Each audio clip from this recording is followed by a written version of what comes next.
Hello YouTube, this is Mike.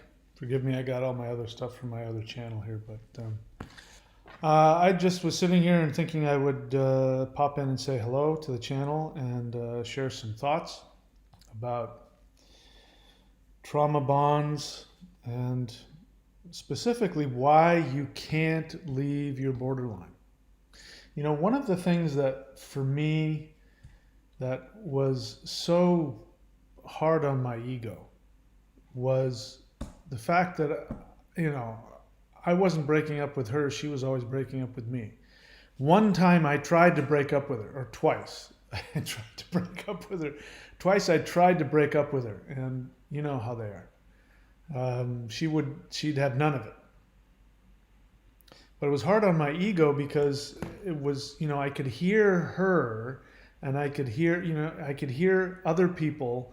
Maybe it was just my projection after having been through such an abusive relationship. I could just hear the world saying, well, you're the one that stayed with her. Why didn't you just leave? Why couldn't you leave? And so it's a worthwhile question because it's if you've been in, quote, normal relationships, you've probably broken up with people. If things don't work out or you're not happy, you break up with them.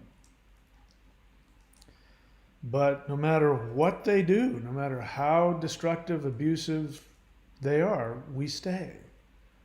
The question is why. So just before we get into that, in case you're new to my channel, this channel is dedicated to people who have been in romantic or are currently in romantic relationships with somebody whom they believe has borderline personality disorder and or narcissistic personality disorder, because they're both the same thing, in case you didn't know. And your life is a mess. You're in pain and you're suffering. You're suffering considerably and you want to have your soul back. By the way, if you're watching this and you are a person with BPD and you get along great with people and you're not destructive and you don't split and you don't do horrible things, then I'm not talking about you. Please don't send me nasty comments telling me how I am generalizing about you, because I don't even know you exist. And if you aren't a destructive person, then you aren't somebody that I'm referring to when I say toxic relationships or somebody who's a toxic borderline. If you're married to a borderline and it's the greatest thing you've ever experienced, or you're dating and it's the greatest thing you've ever experienced, and you don't like the way I'm talking about borderlines, then I'm not talking about you either. I'm only talking about those relationships with borderlines that are toxic. That's what I'm talking about. If you've been through that, if you feel crazy, if you feel horrible, if you feel like your soul is gone, if you don't think you'll recover, if you don't know that you'll ever be able to trust anybody ever again, if you're full of rage and anger or full of love and mourning and you can't stop thinking about how wonderful it is, if you're obsessed with them, you're in it, you can't stay out of it, you're friends but not, if you're just any of all of that horrific, nonsensical, miserable stuff, then this channel's for you.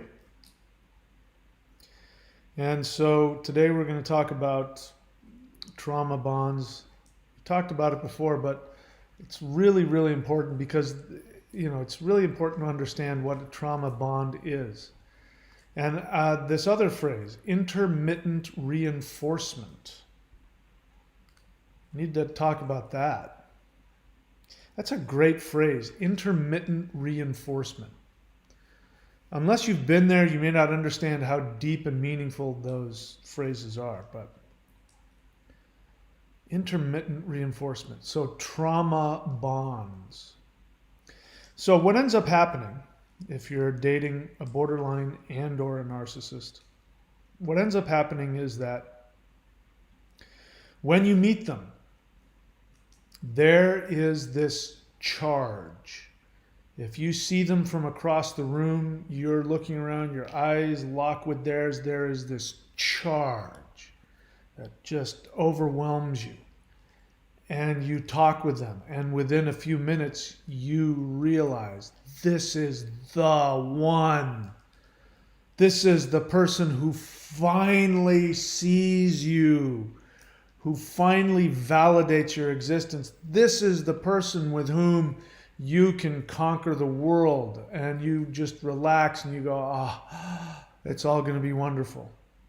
Within a couple of hours, you've shared so deeply, more than you should, but that's okay because this is your soulmate, and you've shared super deeply something that, you know, your whole life, and they may say to you, you're the only person that truly understands me. I know you're the one. That was what was said to me before I even met her. She looked at my profile on OkCupid and told me how I was the one. And you have that connection. The honeymoon period. I don't know. I don't care how long it lasts.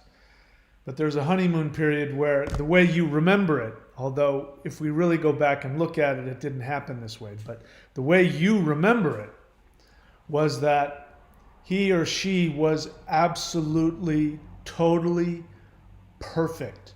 And they loved you more than anybody has ever loved anybody in the history of loving.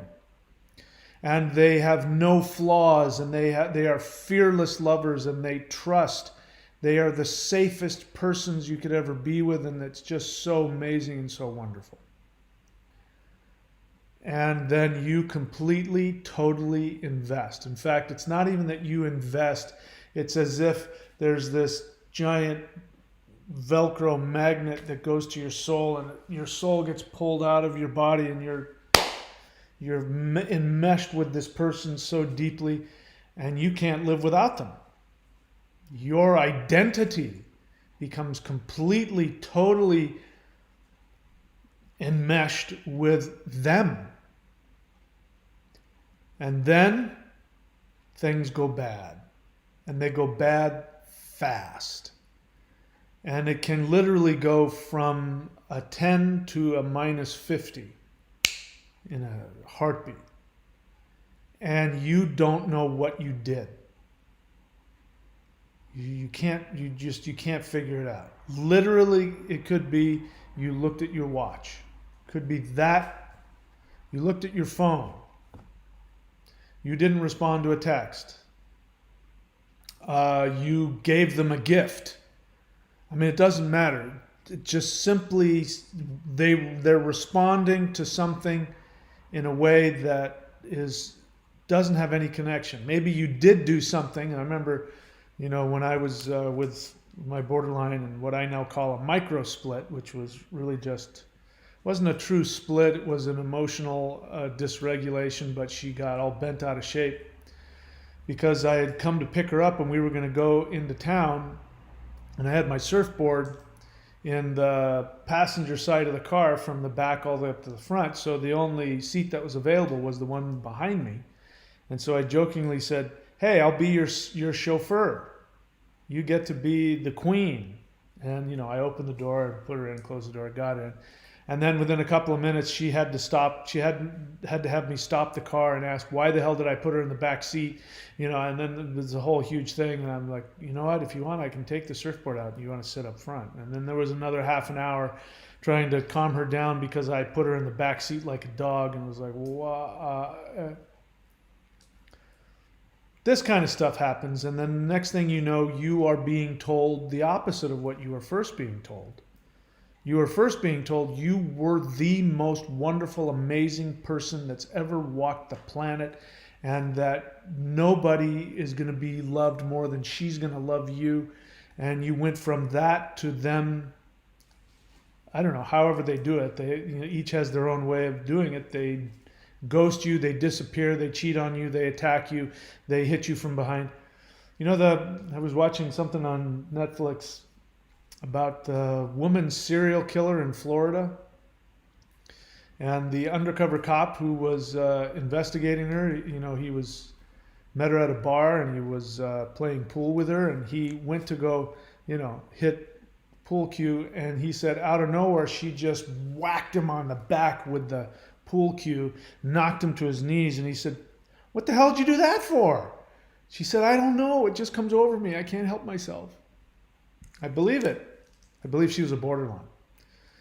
But that's what happens. Out of nowhere, you get smacked on the back with a pool cue and you don't know what the hell you did to deserve it.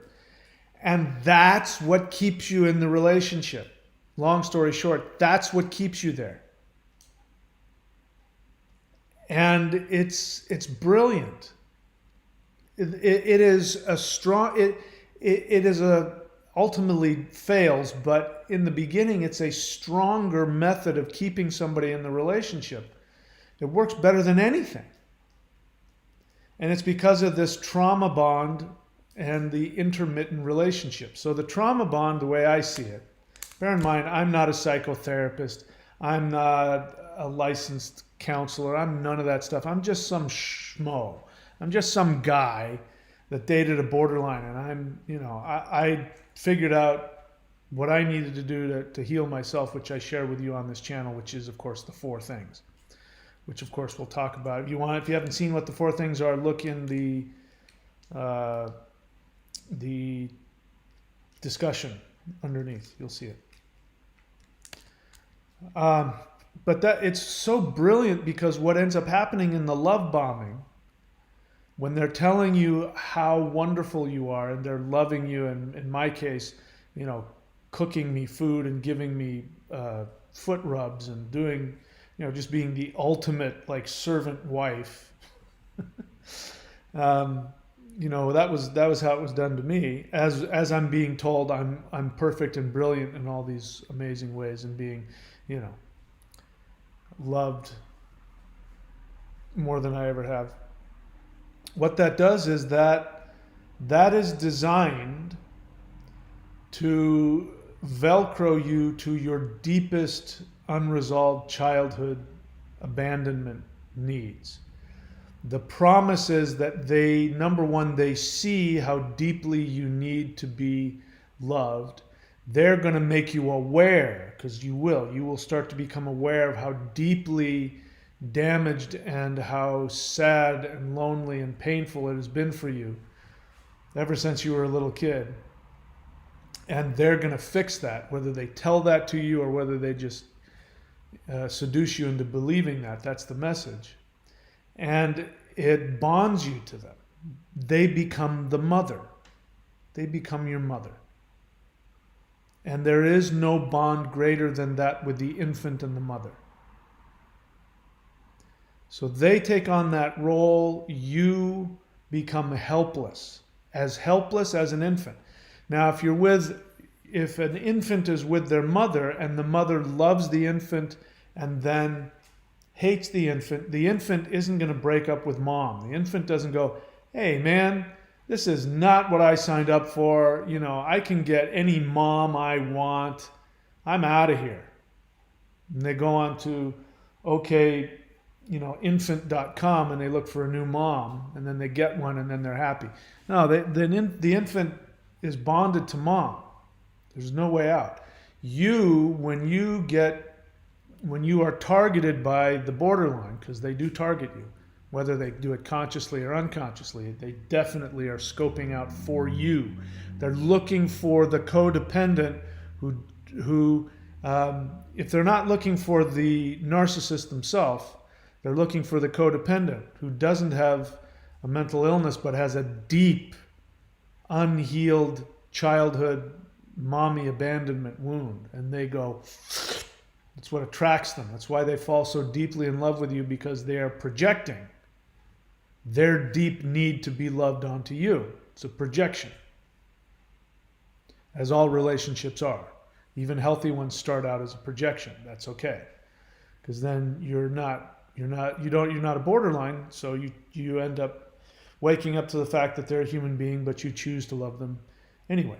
Your love changes, your bond changes. But in the beginning, with the borderline, this trauma bond. And then the abrupt shift. Now, let me just be clear. If they love bombed you and then slowly over time started to shift, you would shift with it. And if let's say they love bombed you and their love bombing was at a 10, and then it went to 9 and 8 and 7 and 6, 5, 4, 3, 2, 1, -1, -2, -3. By then you'd be going, listen, this just isn't working for me. And you'd leave, you'd break up with them.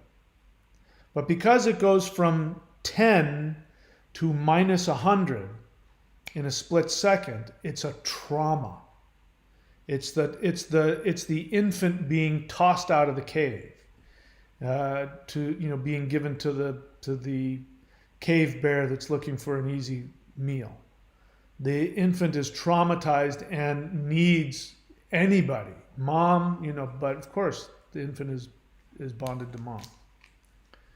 So that's why you lose your mind, why they become, you can't live without them. It's because you have now been regressed into the state of a needy infant, which again is a projection. That is the design. The design is to get you to feel the way they feel all the time. They're unconscious. It's not conscious. They don't mean to do it. Their unconscious strategy is to offload their codependent, infantile brokenness onto you in the hopes that they won't have it anymore. I've shared this before, but I remember a friend of mine a long time ago when I was in high school. But he remembers when he was a kid, he was 4 years, I don't know how, 5, 6, 7, I don't know. He was a kid. And he had the flu. You could tell he was getting the flu, and he didn't want it. So he brushed his teeth with his sister's toothbrush, hoping that she would get it, and then he wouldn't have it anymore. And of course, they both got it. And that's what the borderline is trying to do on an unconscious level. They're trying to offload their broken, infantile, unresolved issues, their horrific pain and their need, onto their abandonment onto you so that they won't have to feel it anymore. That's how it works. You first start by what? It's a con job. You get them to love you. You get them to give you your confidence. You not only gave them your confidence, you gave them your entire identity, which of course they want also because they don't have one. Once you've given them your identity, then they break off completely. They turn around, they attack you, traumatize you. You're now a traumatized infant and you're attached. And now you know what trauma bond means. But it also is intermittent reinforcement, because then what happens? The hoovering, they suck you back in. Hoover is, in the United States, we don't use the word hoover, we use the word vacuum cleaner. But in other countries, they use the word hoover. That's a brand of vacuum cleaner. It's like calling every car a Ford. Every car you see, oh, there's a Ford, there's a Ford. No, that's a Chevy. Oh, I meant Chevy, but it's a Ford. So a hoover, they suck you back in. You get sucked back in, and that reinforces. And all of a sudden, the infant is now no longer outside of the cave being sniffed at by a saber-toothed tiger. Now the infant is safe again in mama's arms. Intermittent reinforcement. And it only works when you do it that way. When you love bomb, split, love bomb, split, love bomb, split. That's what deepens the trauma bond and deepens the reinforcement. So it's important to look at this, because if you look at it, you understand that what's happening is that you are nuts. You are in a bonkers, lunatic frame of mind. You are not in your rational mind. You are not seeing things rationally. This is what they call cognitive dissonance. Sorry, I'm shaking up my protein drink here. You're experiencing cognitive dissonance.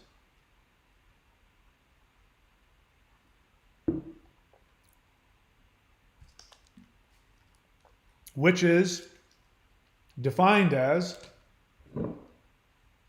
holding two completely different awarenesses and taking action that you know is damaging to you, but you can't stop yourself and you don't know why.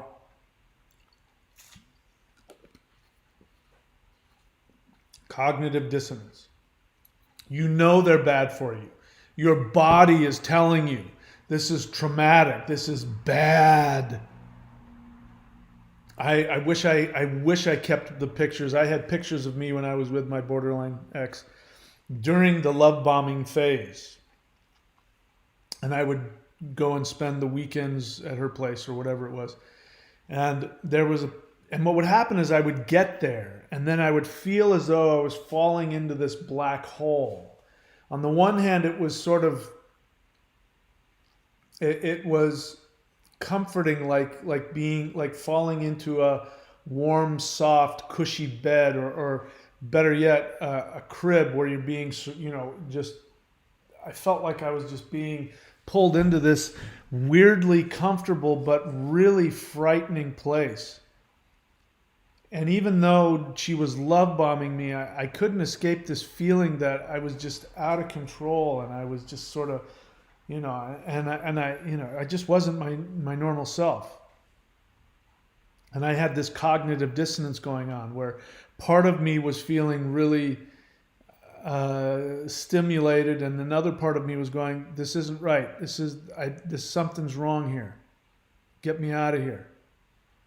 And I couldn't put my finger on what was going on. And I had pictures of me, and the look on my face is, I mean, you can see in my eyes are like dark, and then I have this, I look like I'm high or something.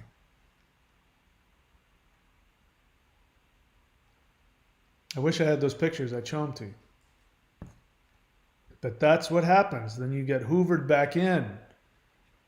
And then the intermittent reinforcement, the love bombing, the abuse, which is the splitting, the hoovering, you get sucked back in. You get the reinforcement.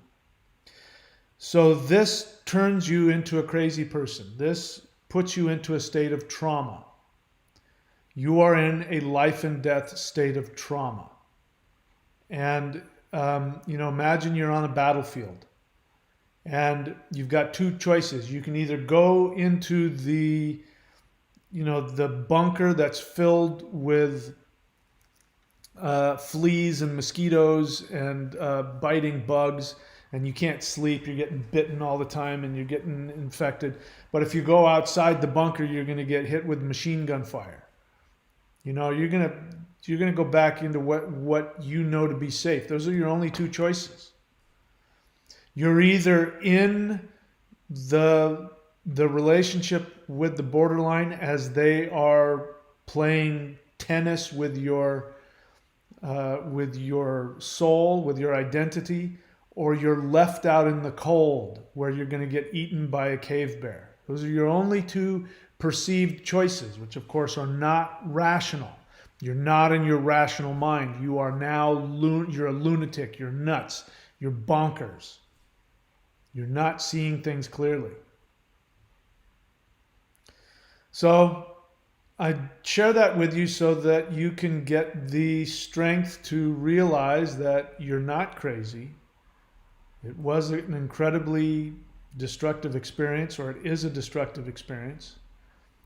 And that you feel like you're going crazy. You're not going crazy. You are being tortured. They do this with prisoners when they interrogate them / torture them. That's why you have the good cop, bad cop, because it works. You have the bad cop come in who, puts the car battery thing up to your nutsack and then electrocutes you and doesn't say anything. You'll say, I'll tell you whatever you want. And he's like not interested. He's just going to cause you some harm. And then he leaves the room, and then the good cop comes in with some cigarettes and water and a donut. Hey, do you need anything else? I'm sorry, that guy, he's so, look, can you just help us out? We just need to know, who's the leader of your group. And if you just help us out, we'll let you go. Or worse than that, they don't let you go. We'll let you, have your own cell to yourself, and we'll give you 3 meals a day. If you just tell us what we want. No? Okay. Well, gosh, you know what? I got to go.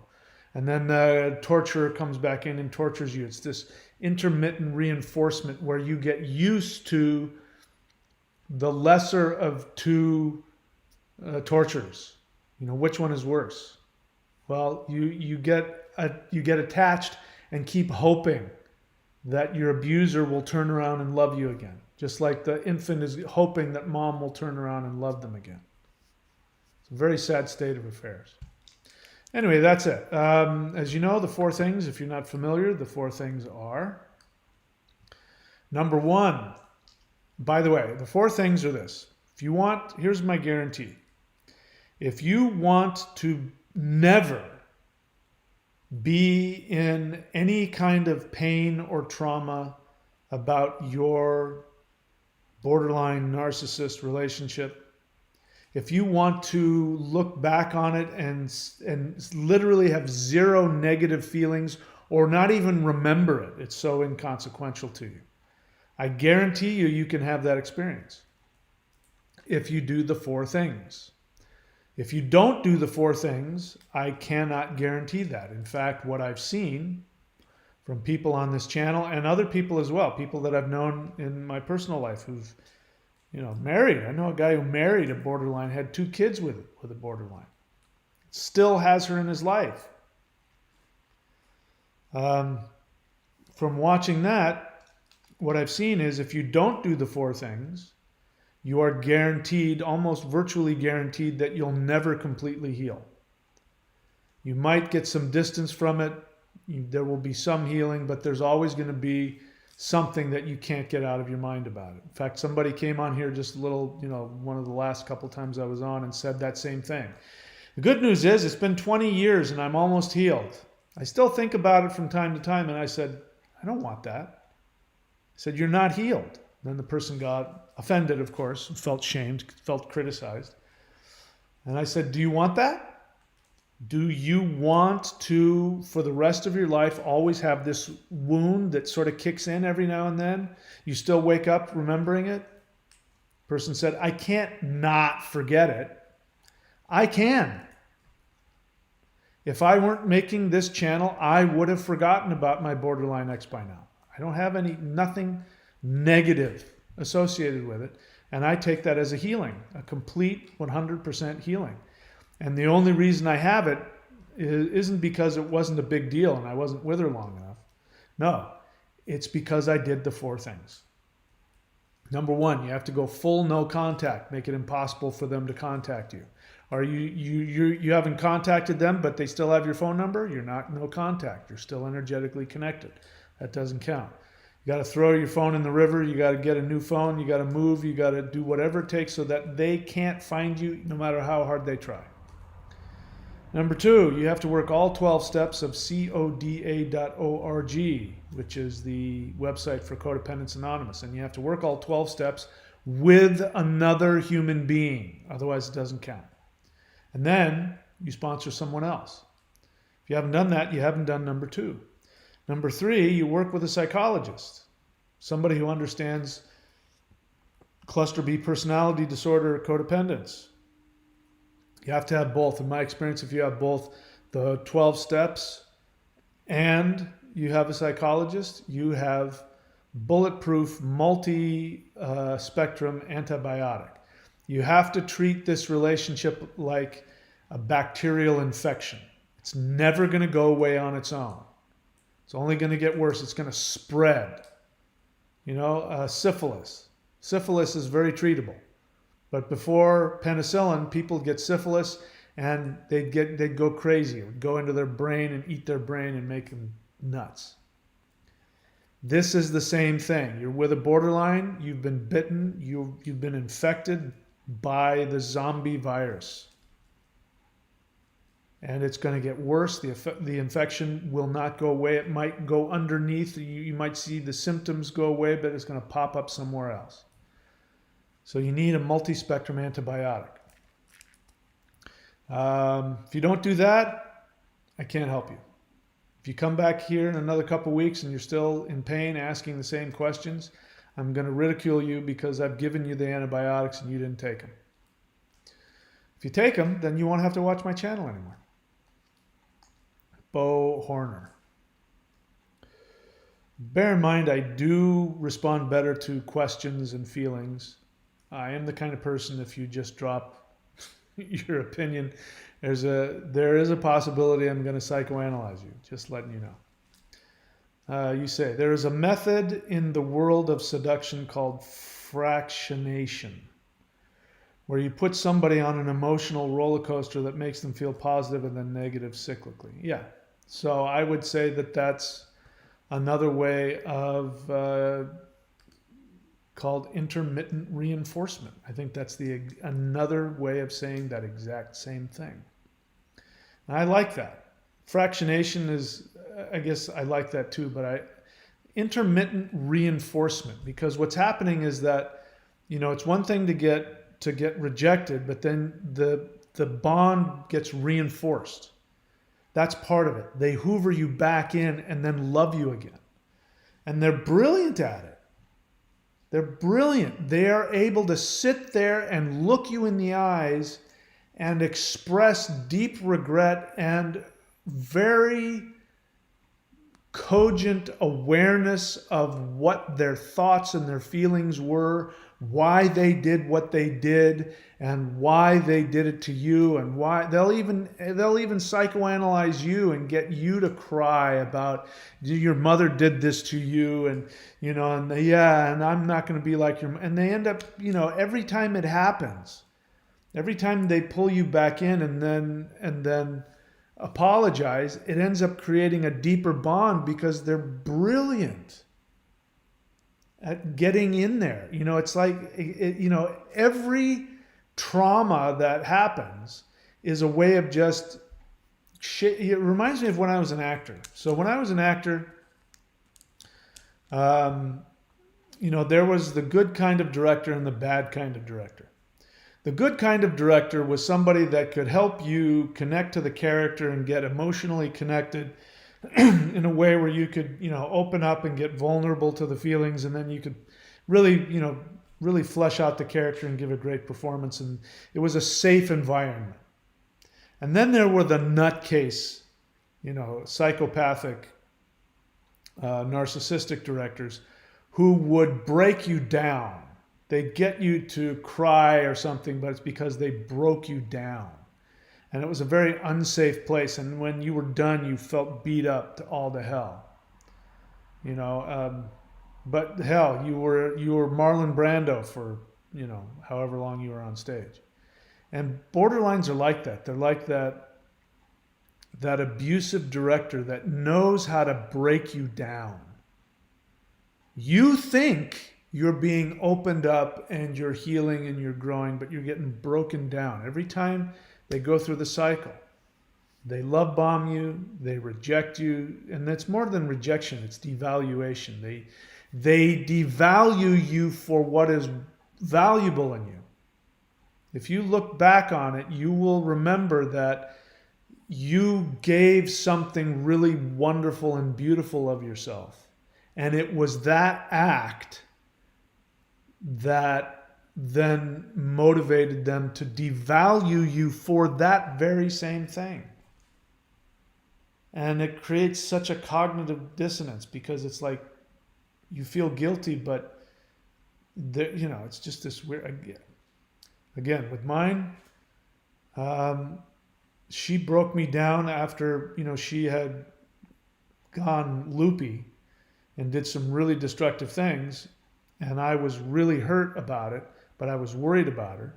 She seemed to get it together, which I didn't realize what was happening is she was shifting from one persona to another because her mom was coming into town. And the persona that she put on for her mom, the facade that she morphed into for her mom was being the perfect daughter that had everything all put together, which then included being able to be rational and communicate rationally and be responsible and be, aware and to be empathetic and all that kind of stuff. And so she was playing that with me. I thought she had just gotten better. I thought, oh, She's out of it. She's better now. And she had the awareness to say, I'm sorry I did this, and I'm sorry I did that, and you didn't deserve that. And I said, yeah, you did this and this and this, and you hurt me really, really badly. And I can't hold on to it. I have to tell you how hurtful it was because I don't want to hate you. And if I don't get it out, I'm going to hate you and walk away from you. And so she got me crying. Well, she's holding me and taking care of me, and tears are streaming down my face. And I'm saying, please never do that to me again. Please. It's Christmas time. I don't want to be alone. Can you please whatever.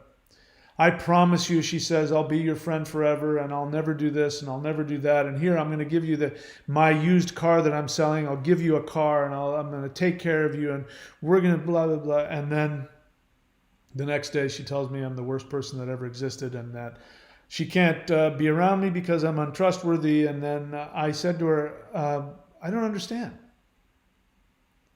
Literally yesterday, you were wiping the tears from my eyes and telling me that you loved me. What happened? Yeah, well, I was just scraping the barrel. You were crying, and I felt so bad for you. So I pretended, and I told you I loved you because that's what you wanted to hear. I was just scraping the barrel. And I went, you were scraping the barrel? And then I saw the flicker in her eyes. She went, she knew what she had just done. She became aware, but she couldn't stop herself. They're brilliant at that. She was devaluing me for the very thing that made her feel loved.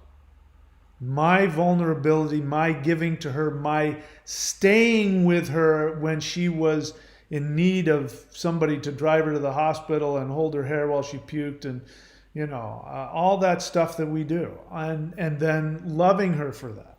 In that, she was devaluing me like, what a stupid idiot you are for loving me and taking care of me in my need. I was just scraping the barrel with you, Jack. That's what I mean. It's worse than just being discarded or it's not just rejection. It's a devaluation. It's a perfect term. They devalue you for the very thing that is actually valuable about you in that moment. And that's what's so abusive about it. It's just one of the most brilliant forms of abuse that exists. It's just, there's nothing like it. That's why literally, I kid you not, literally, I know people. It gives you cancer. If you live through that and you don't do the 4 things, one of the things, I'm not wishing it on you, but one of the things is, that can give you cancer. It can kill you. So the 4 things aren't just about you not being in pain. It's literally about getting your life back, getting your health back. All right, I don't see any other questions here. No questions? Is there anybody even watching? Am I just babbling to myself? I do it all the time, so I won't take it personally. We got 16 people on there. Has anybody got a thought or a question about anything? No? All right then, so if you want what I have, you got to do what I do. Which means that, again, it's going to be hard for me to have any sympathy for you if you don't do the 4 things.